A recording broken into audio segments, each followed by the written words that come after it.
Good day, my name is Letang Hasitiwi, and today my colleagues and I will be showcasing our business plan, which goes by the name LOMLT Farming. I will start by introducing myself as the CEO of our very own company, and on my far right I have Tsami, who is our operations manager, and next to her we have our mechanic.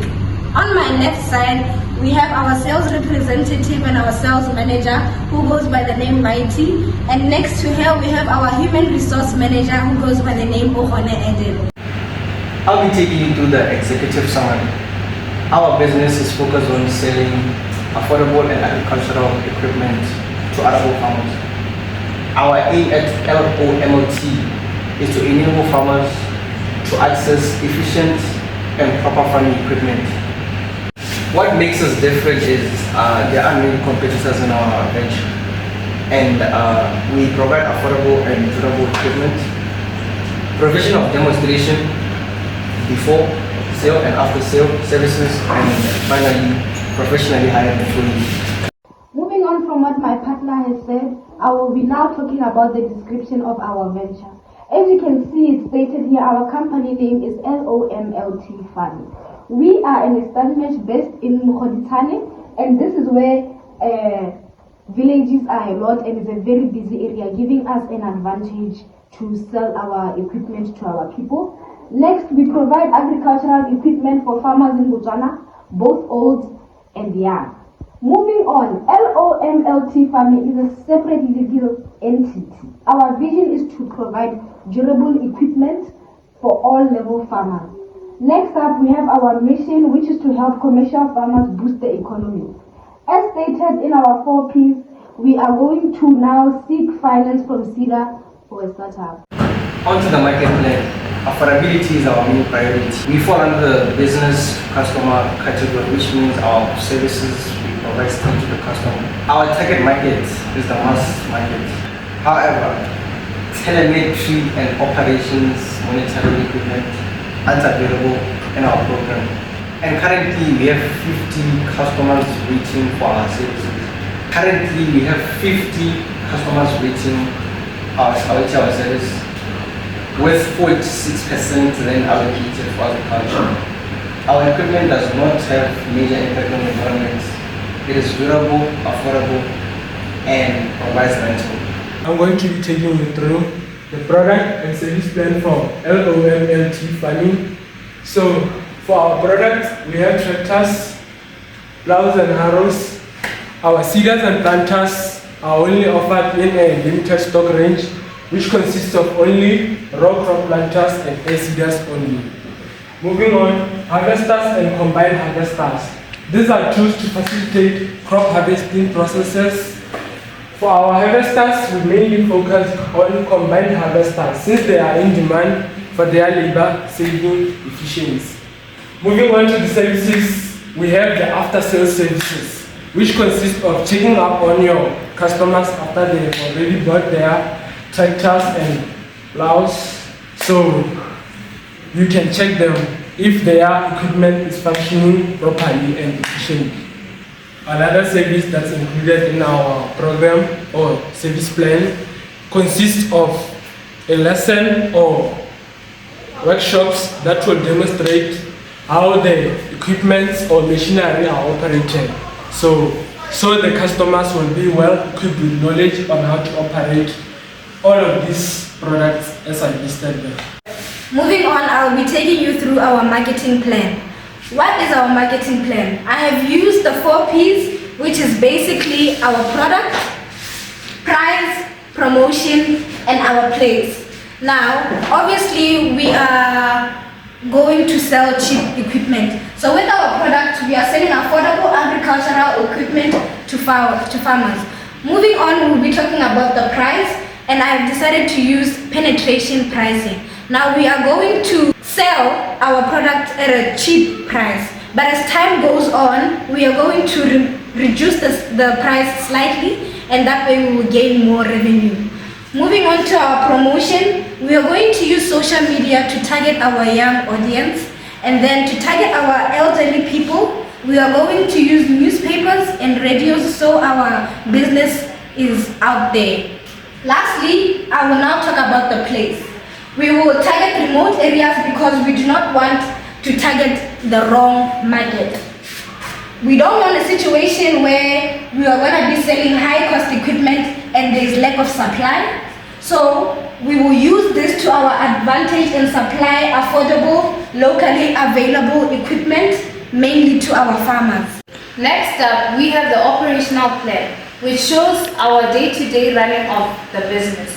The key operational processes are sales, service, and product. On sales, all purchases made by customers will be logged into our systems. In services, we will be offering service of a 1-year warranty to each equipment of our customers who will be buying. In product, we make sure that our customers are fully satisfied with the product that we are giving to them. On the operational times, on weekdays we operate from 8 a.m. to 5 p.m. On Saturdays it's from 10 a.m. to 1 p.m. and on Sundays it's from 10 a.m. to 12:30. On holidays it's from 10 a.m. to 12 p.m. In year 1, we hope to achieve foundation and initial penetration. In year 2, growth and profit. In year 3, sustainability and expansion, making us the top agricultural equipment service provider in Botswana, maybe in SADC. Moving on to the organizational plan. What is an organizational plan? An organizational plan is the hierarchy of employees within our organization. As you see at the top, we have the CEO, who is responsible for managing the whole company and driving it towards achieving its goals. Their salary will be 12,000. We have the operations manager, who is focused on logistics and efficiency of the whole operation, whose salary will be 4,500. Next, we have the sales manager, who is responsible for the marketing of our products, who will be receiving a salary of 4,600. Next, we have the human resource manager, who handles the hiring, training, and managing of our new employees who will be joining us within our company, who is going to be receiving a salary of 4,500. Next, we have our mechanic, who repairs and maintains our equipment. He will be receiving an amount of 2,200 kula. And lastly, we have our sales representatives, who maintains customer accountants and makes sure that our customers are satisfied with their goods. They will be receiving a salary of 2,300 kula. We are going to proceed with the risk assessment. In the risk assessment, we're going to identify, analyze, and evaluate our threats, opportunities, strengths, and weaknesses, which we therefore call the SWOT analysis. So first, we're going to start with the strengths. In the strengths, there is quite a high demand as farmers need equipment for production and farming. As we know, a lot of farmers rely on equipment to plant and plow. And then a variety and a wide range of equipment to serve and provide to farmers. Then equipment is always needed as it is labor and time efficient. As we already know, equipment helps to make the work more easier and more easy to finish. And then we have our weaknesses. In our weaknesses, most farmers may lack skills and knowledge to use the equipment, as most of the farmers might be illiterate or might not really know how to use these equipment. And then prices would have to be decreased so that customers can afford to buy the equipment. Then we proceed to the opportunities. In the opportunities, we have new technology opportunities which may be discovered. As we already know, we live in a country that relies on the sun to operate. So we might be able to create these equipments that rely on the sun, solar equipments. In the threats, we have inflation of prices, which may make the equipment too expensive for farmers to afford. As we know, some might not really have enough money to buy these equipments. And as the older farmers would likely be our target market, they might not buy it because they are threatened by these equipment, as they might not know how to use them. Then we have the solutions. In the solutions, we diversify the equipment that we would be selling and provide economically friendly ones that are easy to learn and use for farmers that may struggle to understand how to use these equipment. And then promotion discounts and rentals of equipment if they cannot manage to buy the equipment in that moment or that time can be loaned to the farmers. Now as LOMLT farming, we have simply come up with our income statement, as you can see it here. Firstly, we started by stating our revenue, which was our tools, our machinery, and our spare parts. From then on, we moved on to our cost of sales. Under the cost of sales, we started off with our opening inventory. Obviously, every business needs inventory. So as we stated here, we marked our inventory as 70,000.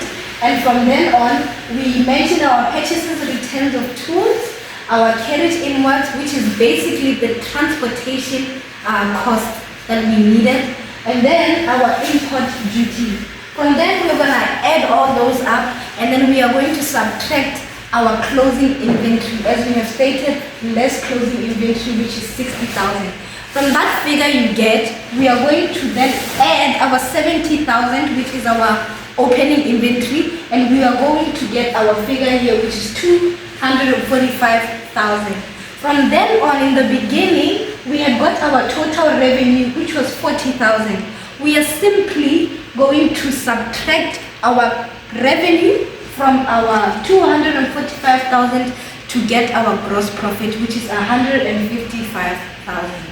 Moving on from the gross profit, we have our expenses. We have used a lot of money in our business, so we have to add that into our income statement.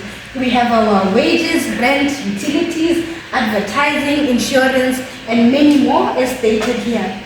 From then on, we are going to get 8,500 pula, and then we are going to subtract our expenses from our gross profit to basically get our 70,000 as our total expenses.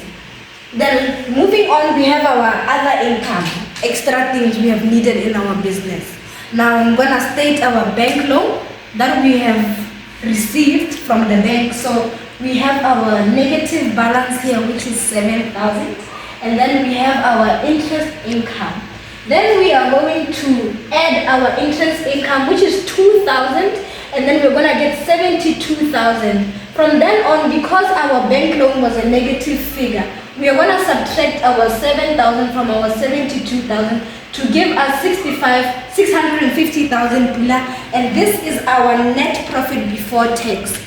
Our business, our tax is 30%, so we are gonna say 30% of 650,000 to get our total net profit after taxation, which is gonna be 45,500. Moving on, I'll be talking about our statement of financial position, which is also called a balance sheet. Now this one is usually done at the end of the financial year. So as you can see, we started with our non-current assets, which is the delivery van and office equipment, and then we put our figures there and then added them together.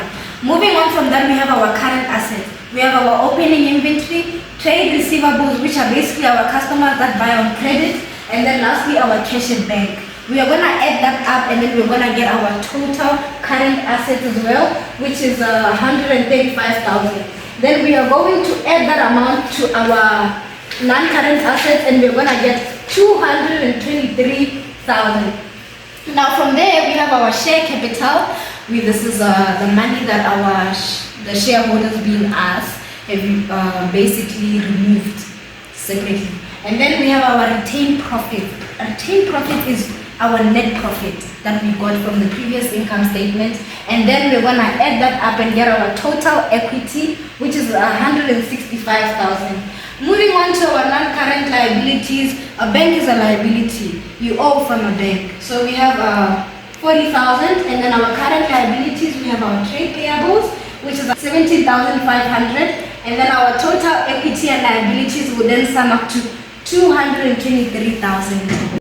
Alright, so in conclusion, LOMLT is literally committed to supplying high quality equipment to farmers, and that way it helps farmers improve their productivity and efficiency as stated.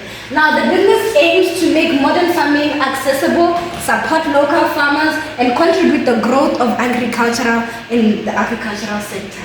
LOMLT strives to offer reliable products and excellent service to meet the needs of all customers. This is the end of our presentation. Thank you.